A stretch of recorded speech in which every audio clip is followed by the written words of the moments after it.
नमस्कार साथियों, कैसे हैं आप सब। आज हम शिक्षक भर्ती second grade, first grade, TGT, PGT के हिंदी साहित्य के इतिहास विषय पर चर्चा करना शुरू कर रहे हैं। अगर आप हिंदी भाषा से, हिंदी सब्जेक्ट से second grade, first grade, TGT, PGT, चाहे वो आरपीएससी द्वारा आयोजित हो, चाहे वो केवीएस हो, चाहे वो एनवीएस हो, ईएमआरएस हो, अन्य किसी स्टेट की अगर वैकेंसी है और उसमें आप तैयारी कर रहे हैं तो आप हमारे साथ जुड़कर अपनी तैयारी को गति दे सकते हैं। आज हम हिंदी साहित्य के इतिहास विषय पर चर्चा करना शुरू करेंगे।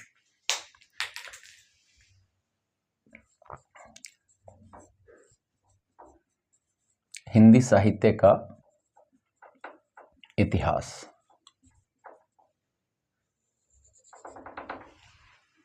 इतिहास, जैसा कि आप जानते हैं, जो समय बीत चुका है, जो समय बीत चुका है, जिसकी निश्चित समाप्ति हो चुकी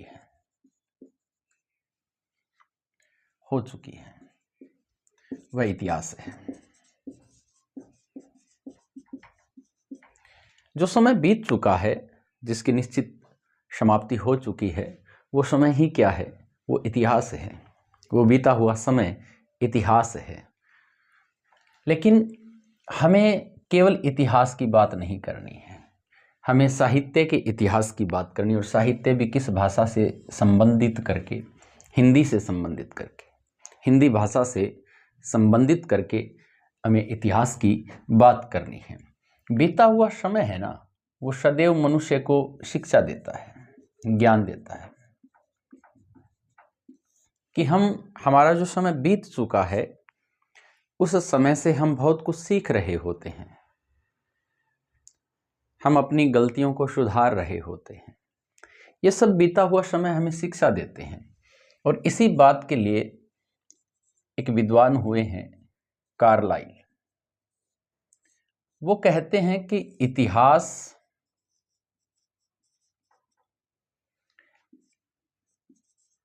एक दर्शन है। दर्शन मतलब जीवन जीने की सीख है, जो हमें दृष्टांतों के माध्यम से,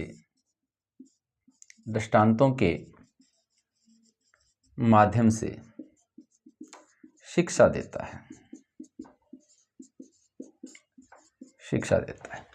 कार्लाइल का क्या मानना है कि इतिहास एक जीवन दर्शन है जो हमें शिक्षा देता है। अनेक अनेक उदाहरण हमारे सामने वो प्रस्तुत करता है और उससे हमें शिक्षा प्राप्त होती है, और उस ज्ञान के बलबूते पर हम आगामी समय को बहुत अच्छा बना सकते हैं। ये बात कौन कहते हैं? ये बात कहते हैं कार्लाइल। इतिहास में बीते हुए समय की अनेक अनेक घटनाएं हैं। जो समय बीत चुका है उसकी अनेक घटनाएं हैं, अनेक घटनाओं, अनेक तथ्यों, अनेक परिस्थितियों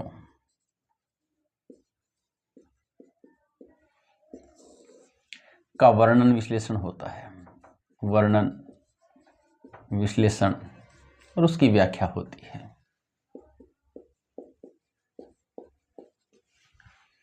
बीते हुए समय की अनेक अनेक घटनाएं, अनेक अनेक परिस्थितियां, अनेक अनेक तथ्य, उन सब की क्या होती है? वर्णन, विश्लेषण, उनकी व्याख्या होती है। ये व्याख्या करते समय तथ्यों की शुद्धता पर विशेष रूप से ध्यान दिया जाता है। तथ्यों की शुद्धता पर ध्यान दिया जाता है कि हम जो बात कर रहे हैं उनमें वास्तविक रूप से शुद्धता बची है या नहीं बची है। अनेक अनेक प्रकार के तत्व, अनेक अनेक प्रकार की वृत्तियों, अनेक अनेक प्रकार की बातों का हम इस बात में अध्ययन करते रहते हैं। तथ्य शुद्ध रहेंगे। इतिहास को देखने का दृष्टिकोण है वो तटस्थता पर आधारित होना चाहिए। हम इतिहास को कैसे देख रहे हैं? पूर्वाग्रह से ग्रसित होकर हम अगर इतिहास को देखेंगे तो हम इतिहास के साथ, सीधी सी बात है, उसका लेखन करते समय हम पूर्णतः न्याय नहीं कर पाएंगे।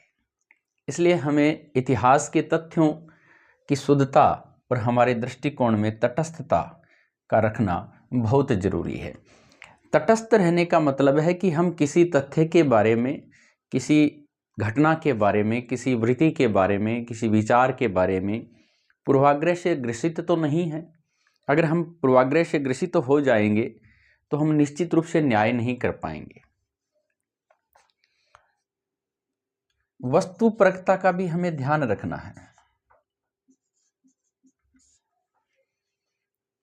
वस्तुपरकता का अगर हम ध्यान रखेंगे, यानी कि हम अपनी राय मिलाकर उन तथ्यों के साथ कहीं खिलवाड़ तो ना कर जाएं, और निष्कर्ष जो निकले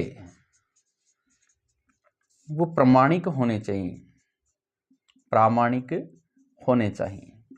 अगर प्रामाणिक नहीं होंगे तो कहीं ना कहीं गड़बड़ हो जाएगी। और ये सारी बातें हैं ना, ये विज्ञान से संबंधित हो जाती है। इसलिए हम कह सकते हैं कि इतिहास है वो विज्ञान के अधिक करीब है। इतिहास है वो विज्ञान के अधिक करीब है। साहित्य के इतिहास में फिर हमें क्या बात करनी होती है? साहित्य में जो साहित्यकार लोग हैं, जो साहित्य लिखने वाले लोग रहे हैं, उन साहित्यकारों की विचारधारा को समझना है। वो साहित्यकार किस समय में थे, उस समय की क्या परिस्थितियां रही हैं,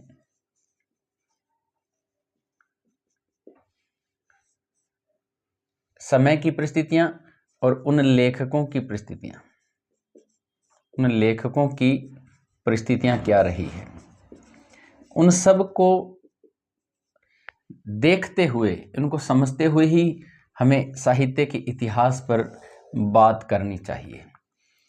इसलिए आचार्य रामचंद्र शुक्ल क्या कहते हैं इस विषय को लेकर? आचार्य रामचंद्र शुक्ल क्या कहते हैं?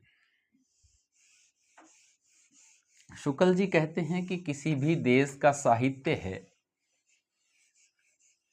वो वहां की जनता की चित्तवृत्ति का इतिहास है। हिंदी साहित्य में, जैसा कि आप सबको पहले से ही जानकारी है, इस बात का पता है कि आचार्य रामचंद्र शुक्ल,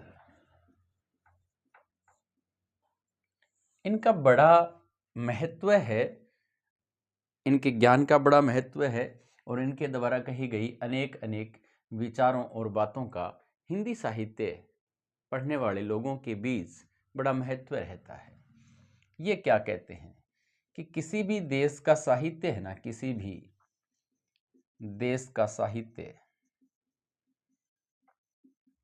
साहित्य वहां की जनता की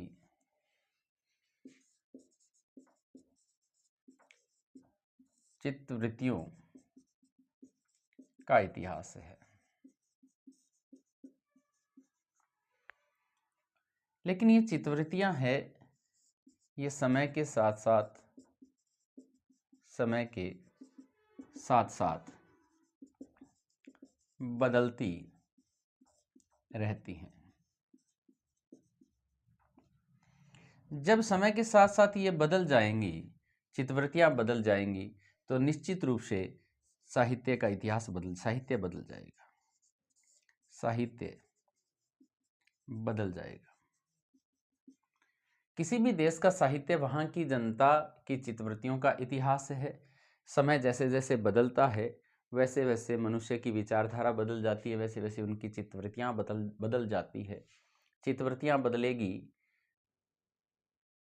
तो कवि का मन बदलेगा, विचार बदलेगा, भाव बदलेगा, सोचने विचारने की क्षमता बदलेगी, रुचि बदलेगी, तो निश्चित रूप से उनके द्वारा लिखा गया साहित्य का स्वरूप है उसमें भी बदलाव आ जाएगा। तो इसलिए किसी भी देश के साहित्य को समझना हो तो जिस समय के साहित्य को हम समझ रहे हैं उस साहित्य का जो निश्चित हमने समय किया है उस समय की चित्रवृत्तियों को हमें समझना चाहिए, उन परिस्थितियों को समझना चाहिए, किन परिस्थितियों में कवि लोगों ने साहित्य रचना की है, उन बातों को समझने की बड़ी आवश्यकता है। क्योंकि साहित्य का स्वरूप का जो निर्धारण है वो इन्हीं चित्रवृत्तियों से हो रहा है। साहित्य का निर्धारण है ना, साहित्य के स्वरूप का जो निर्धारण है वो निर्धारण इन्हीं बातों से हो रहा है, इन्हीं चित्रवृत्तियों से हो रहा है। ये लाइन टीजीटी पीजीटी किसी भी लेवल के एग्जाम के लिए, शिक्षक भर्ती के लिए ये पंक्तियां आचार्य शुक्ल की बड़ी महत्वपूर्ण होती हैं, बहुत बार पूछी गई हैं और आगे भी पूछे जाने की पूरी संभावना रहती है। तो आचार्य रामचंद्र शुक्ल के इस कोटेशन को हमें ध्यान रखना चाहिए। और क्या कहते हैं शुक्ल कहते हैं कि साहित्य का इतिहास कवियों का केवल वृत्त संग्रह ही नहीं है बल्कि साहित्य की प्रवृत्ति का इतिहास होता है। कि साहित्य के इतिहास में, साहित्य के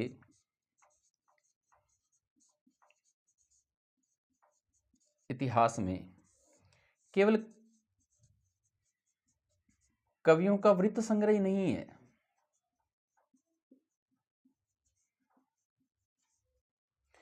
कि कवियों ने जो कुछ लिखा है, कवियों के जीवन की बातें कर ली, जन्म की बात कर ली, किस राजा के दरबार में रही ये बात कर ली, क्या क्या उन्होंने लिखा है इतनी बात कर ली, इतने से काम नहीं चलता है। तो हमें उस समय की परिस्थितियों को समझना होगा। इसलिए परिस्थितियों का प्रश्न भी हमारे लिए बड़ा महत्वपूर्ण होता है कि साहित्य के इतिहास को समझना है। किस समय के साहित्य का इतिहास हम जानना चाहते हैं, जिस समय का साहित्य हम जानना चाहते हैं और इसका इतिहास जानना चाहते हैं, तो उस समय वहाँ के लोगों का कैसा मन था, कैसे परिवेश में वो जनता रह रही थी। क्योंकि जनता के विचार है ना, वो कवि साहित्य में लेकर आता है, जनता की परिस्थितियों दुख दर्द को अपने साहित्य में लेकर आता है। राजाओं के समय में जनता किस प्रकार से उस समय व्यवहार कर रही होती है, राजा किस प्रकार का व्यवहार कर रहे होते हैं, सब कुछ उस कवि के साहित्य में हमें देखने को मिलता है। और अगर हम इस बात की चर्चा करें तो साहित्य का इतिहास है वो केवल आलोचना नहीं है।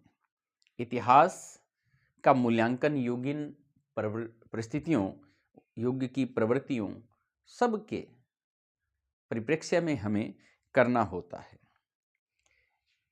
तो प्रश्न कहाँ से बनते हैं? मुख्यतः प्रश्न बनते हैं, शुरू होते हैं हिंदी साहित्य में प्रश्नों का जो सिलसिला है वो हिंदी साहित्य के इतिहास लेखन की पद्धतियों से। हालांकि ये बात महत्वपूर्ण है, हालांकि ये बातें आगे आ जाती हैं, पूरी डिटेल में आ जाती हैं। पद्धतियां हैं, वहाँ से निश्चित रूप से प्रश्न बनना शुरू हो जाता है। 4 प्रकार की पद्धतियों की सामान्यतः चर्चा हिंदी साहित्य के विद्यार्थियों के बीच रहती है।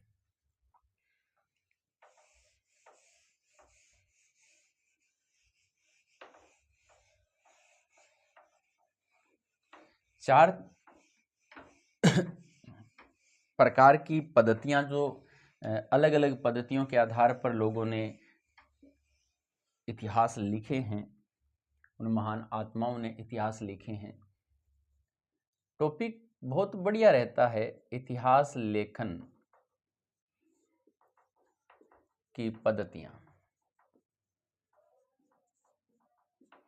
सामान्यतः 4 तरह की पद्धतियों की चर्चा रहती है।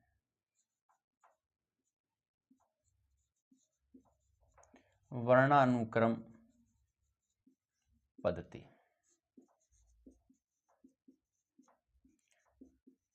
काल क्रमानुक्रम,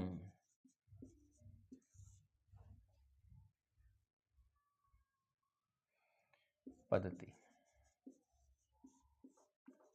या कालानुक्रम पद्धति।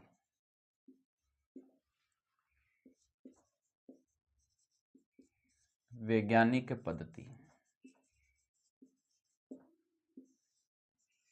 विधेयवादी पद्धति,